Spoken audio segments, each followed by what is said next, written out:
आता आपल्या आवडत्या मालिकेचे संपूर्ण भाग मालिका प्रसारित झाल्यानंतर लगेचच पाहू शकता फक्त सन नेक्स्ट वर. भारतातील प्रेक्षकांसाठी मोफत सेवा. तुला कमिटमेंट दिली, तुझ्यावरचा तिकडीचा डाग मी पुसेनच, आणि त्यासाठी जे सगळं करणं गरजेचं आहे ते सगळं मी करेन. नली, मी नेहमी तुझ्या सोबत आहे. I promise you.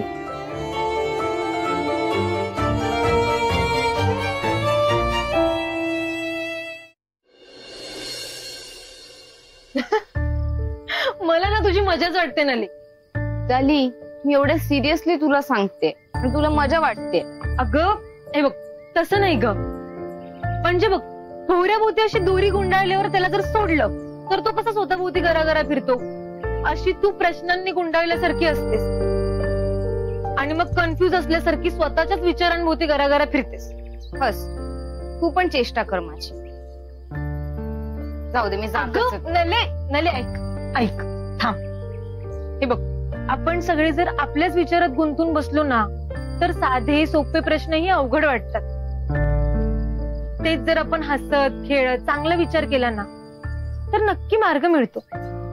ते कसे मार्ग सापडतील देवालाच माहित. वाटेत खूप अडथळे आहेत ग. नाही, तुझ्यात ना फर्मनेस कमी पडतो. म्हणजे अगं म्हणजे आपण आपल्याच प्रश्नांचा खंबीरपणे विचार करावा.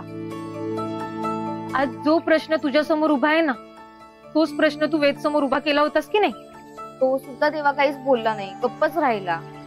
अगं पण आता बोलला ना. हे बघ, मधल्या काळात तुला खऱ्या खोट्याची पारख झालीच असेल. मला ना तुझं कधी कधी वागणंच कळत नाही नली.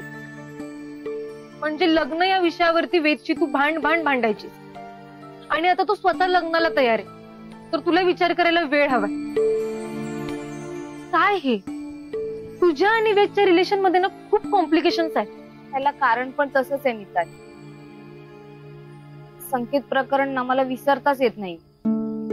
अगं आता त्याच जुन्या आठवणी गोंजारत बसणार आहेस का?